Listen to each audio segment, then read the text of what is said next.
Welcome to the Moved to Meditate podcast. I'm your host, Addie D. Hilster. If you're a yoga practitioner or teacher who knows that there's more to yoga than poses, but you're wondering where to find that, come join our quiet little party. Here you'll find resources to help you deepen your practice, as well as insightful conversations with yoga, movement, and meditation teachers from a range of traditions. On this podcast, we spotlight the more contemplative aspects of movement practice. So we talk about all things gentle yoga, meditation, yin, restorative, yoga therapy, mindfulness, and more. Listen in and connect to a community of like-minded practitioners.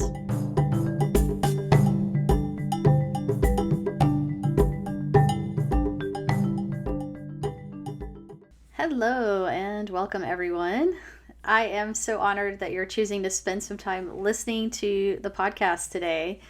And today we're going to be talking about bodyfulness or mindful embodiment, which is going to be our next monthly deeper dive theme. We'll talk about what bodyfulness means in case that term isn't familiar to you yet, how it relates to mindfulness, and why it's something that can enrich your life and your practice if you pay attention to it. We will not have a new episode next week, just because I'm taking a few extra days off for a Memorial Day holiday break, which means I won't quite have time to pull together a podcast. But I am starting to line up interviews for the summer, and there are some really exciting episodes in the works. I'm not going to tell you the details right now, but I'm excited to share all of this with you later, soon enough. And in the meantime, if you are enjoying this podcast, I would love to ask a small favor of you. It would be so helpful if you could go and post a rating and a review on whatever podcast platform you're listening on, if it has ratings and stars and reviews and things like that.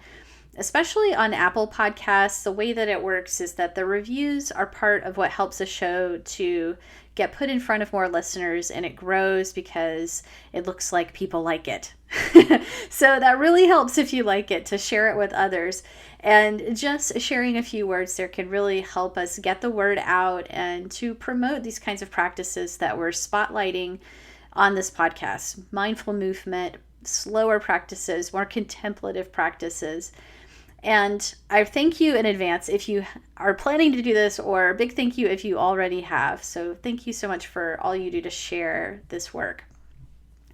This episode today will kick off our deeper dive theme for June. And then in the first week of the month, I'll be sending out the worksheets for those of you who like to download and print them out and get some extra inspiration for your practice there. The worksheets will offer some interactive and creative ways to practice this month with bodyfulness. So you really get to develop your own personal ways of working with it and relating to it. And the worksheets are free. You just have to be on my email list to get it, because that is how I send out the PDF. So you can go to movedtomeditate.yoga to sign up if you're not on the list already, or just look for the link in the podcast description and show notes. So, okay, here we go into our topic for today. We are diving into this topic of mindful embodiment, or bodyfulness, as it's sometimes called. And this is a really big subject. This is a topic that's looked at through a lot of different lenses and by different researchers, scholars, and practitioners from fields like psychology, neuroscience, somatics, different spiritual traditions, anatomy and biomechanics, philosophy, trauma healing, body work, movement practices, and even more. So it's quite a big field. It's quite broad.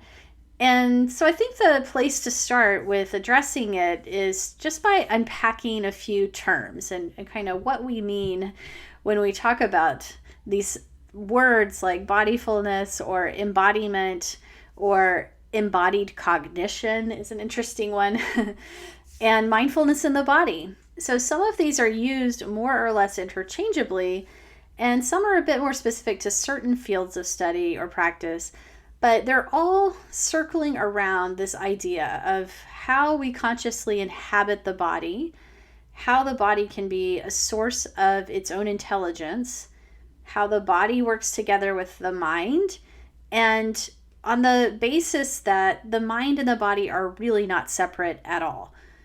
So to that point, I would like to read you a few quotes from a great book that's called Bodyfulness. So I'm kind of borrowing the term that was put forth by this author, Christine Caldwell. She's coining the term bodyfulness to sort of describe these practices. And she's a psychotherapist with a dance movement therapy background and also a meditation practitioner in the Thich Nhat Hanh lineage. So again, her name is Christine Caldwell, and I'll put the link to her book, Bodyfulness, in the show notes so you can check it out.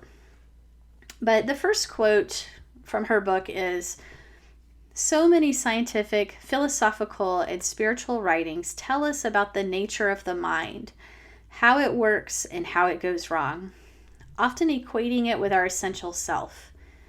The body, however, tends to be described mechanistically in anatomy books or as an abstract concept in philosophical texts. When we are disembodied in this way, we live at a distance from the power and intelligence inherent in physical form, instead opting for the supremacy of an immaterial self, one we can never quite literally grasp." So I think that's a powerful quote. And another one from her that I wanted to read to you sort of distinguishes between the words embodiment and why she's using a new term called bodyfulness. So this quote goes, "Bodyfulness is at its heart a contemplative practice, and this distinguishes it from embodiment. Embodiment is the closest term to bodyfulness we have had up until now. The word embodiment refers to our ability to rest our care and attention into our direct, immediate experience on a consistent basis. Bodyfulness, however, is more than just embodiment. I would define embodiment as awareness of and attentive participation with the body's states and actions. Bodyfulness begins when the embodied self is held in a conscious, contemplative environment. It's then coupled with non-judgmental engagement with bodily processes, an acceptance of and appreciation of one's bodily nature, and an ethical and aesthetic orientation toward taking right actions physically so that a lessening of suffering and an increase in human and non-human potential may emerge." Isn't that interesting? So the way she's using embodiment is a bit more functional, acknowledging that embodiment can contribute to greater emotional regulation and nervous system balance and physical homeostasis. So it does have a lot of benefits. But then she takes it a bit further with the term bodyfulness, which for her encompasses a more spiritual domain, where we're not only inhabiting and participating in regulating the body in that functional kind of way, but considering it in terms of meaning and ethics and in the context of our philosophies and contemplative orientations, which sounds a lot to me like what we do in yoga or mindful movement and in meditation. And then there's another interesting term I wanted to bring forward here while we're talking about this whole realm. And this term is called embodied cognition, which is used in philosophy and neuropsychology. And it's the theory that basically says the communication is two-way between mind and body. It's not just one way.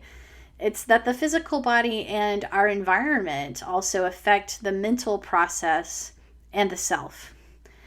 And I think we now know this to be conclusively true, but it wasn't always the prevailing theory in Western culture. And if we look around, we can kind of see the imprint that we've internalized of this kind of old way of thinking where the communication was more top down. But if you're a yoga or mindful movement practitioner, you're probably thinking like, duh, because to some of us, it's just like blatantly obvious that the body affects the mind, and not just that the mind or the brain is like a one-way control tower that's calling all the shots. And a few examples we could give of how this works from this kind of perspective of like the anatomy and the science. But you have sense receptors in your fascia, which is connective tissue. And these sense receptors play a huge role in your proprioception and your interoception. Interoception is how you feel your body from the inside out, but proprioception is how your brain knows where you are in space. Your brain gets that positional information, key information, from your body. It's how you know what's around you. It's how you can move without knocking into things or falling over. How you know how much force is required to change positions, right? It's getting a lot of that information from the sense receptors in your fascia, from your movement and from your sensing the space.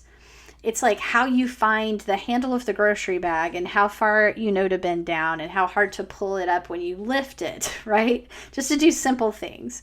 Your brain needs info from your body to organize that whole action. And at one time, scientists kind of thought and talked about it like your brain was just totally in charge of all of that. And it was like the one source of intelligence, and it would just tell your body what to do. And it turns out that the brain is getting a bunch of rich, intelligent, sensory information from the body all the time, which it interprets. So it's much less of a hierarchical communication. It's more of a two-way street. Another example is the gut, or the enteric nervous system, which is sometimes called the belly brain. And this is located in the abdomen. This is a semi-autonomous segment of the nervous system, which means that it operates somewhat independently of your brain, which is kind of amazing. It has its own neural circuits that control the local blood flow around all of your digestive organs, and that can help to modulate the different functions of your immune system and your endocrine system, like all your hormones. So what's really interesting is about 90% of the messages going back and forth from the enteric nervous system are actually signals from the gut to the brain, not the other way around. Not from the brain telling the gut what to do, but information 90% from the gut to the brain.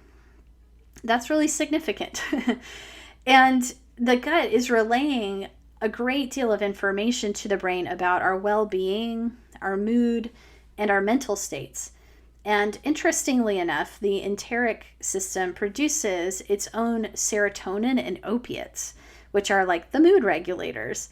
And in fact, about 95% of the body's serotonin is found in the gut.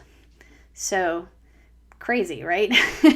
Just another example I thought I would give of how much the body is influencing the mind, our mental states, our perceptions that we have that form into thoughts, but how interconnected this all is.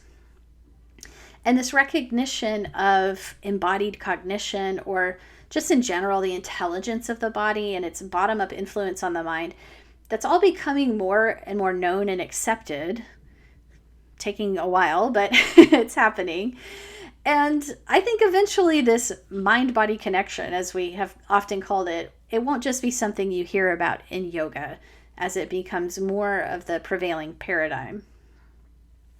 Okay, so it's one thing to know about this, but why would it be something we want to bring into our practice, right? That's another question.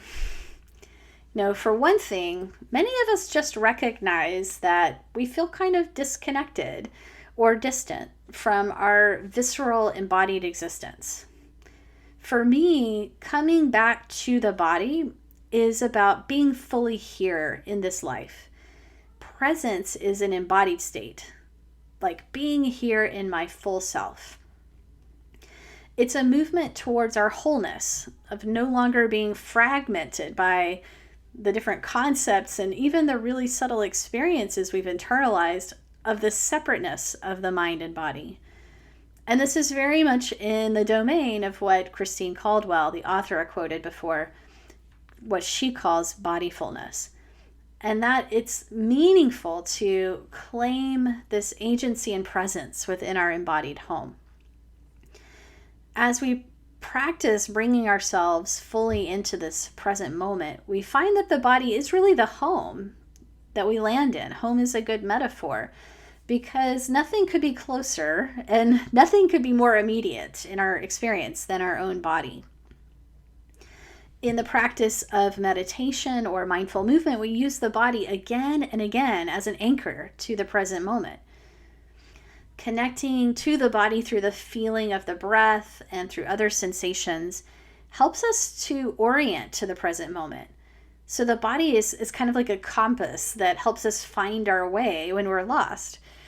Because unlike the mind, which can jump around to the past and the future, the body is always happening in the present moment until time machines are invented, right? We're always here in the body in the present moment. So don't be fooled by this term mindfulness, because mindfulness can sometimes sound like it's just about the mind or this is just a mental practice. It's an English word that is a translation of the original language. In the Pali language, where the early Buddhist texts were written down, it's sati, or in Sanskrit, it's smriti. And it's really hard to capture the fullness of what sati means in English.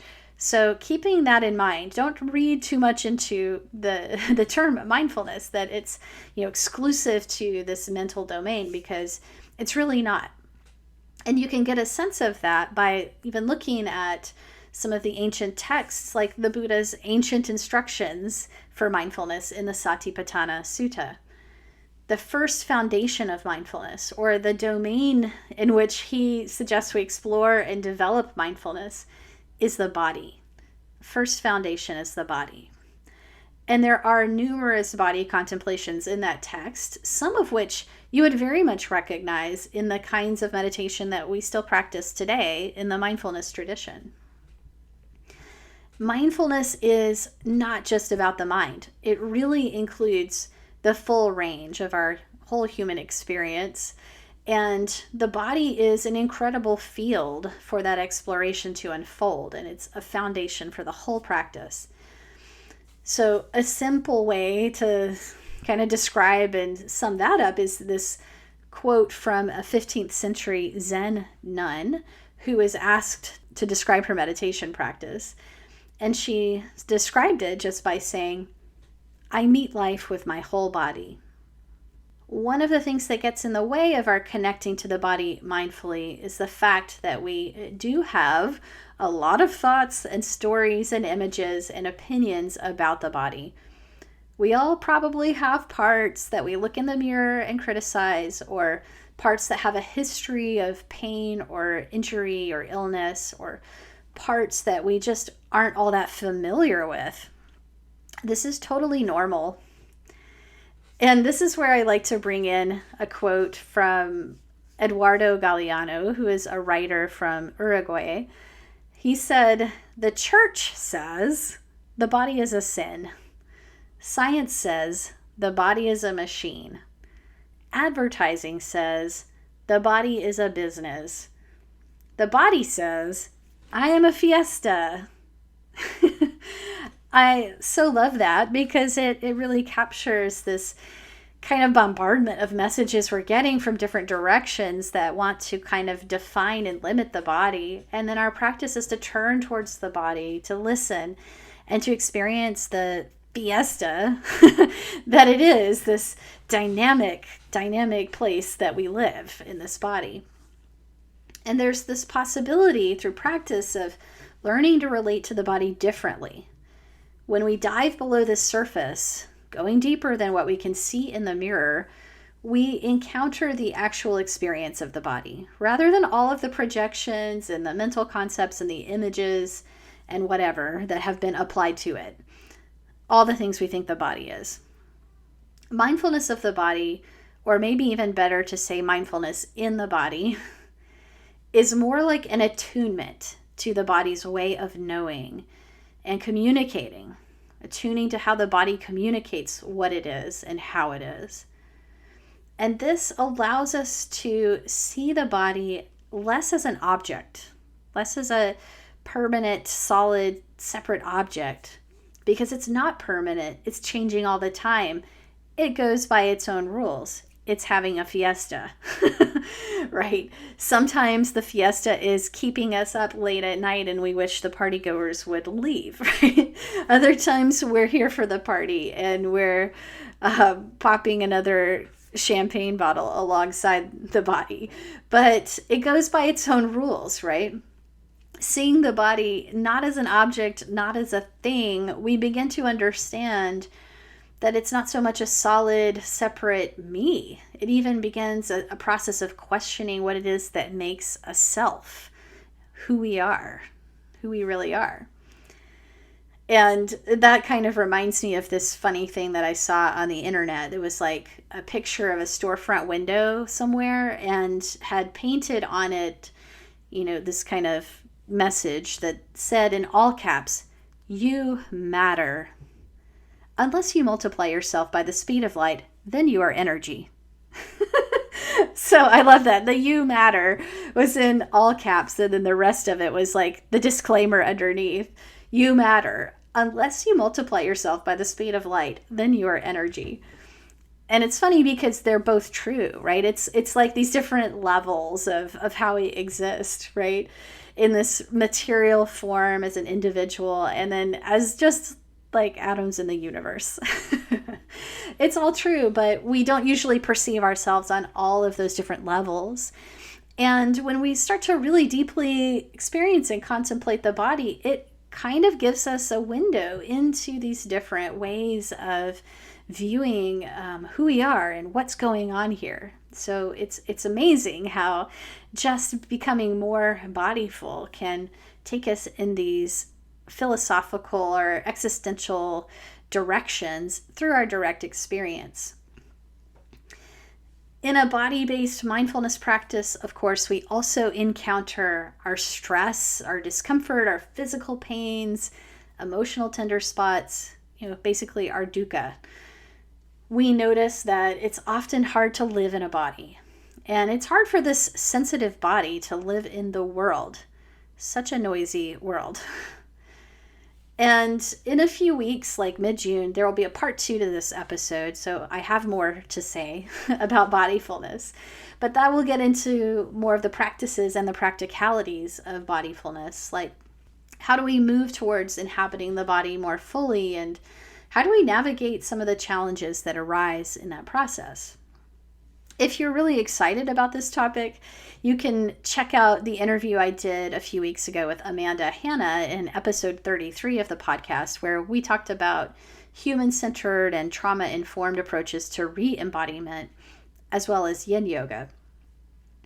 And we will keep learning together and doing these practices that teach us how to be with the body and our full humanness in all of its expansiveness and all of its complexities.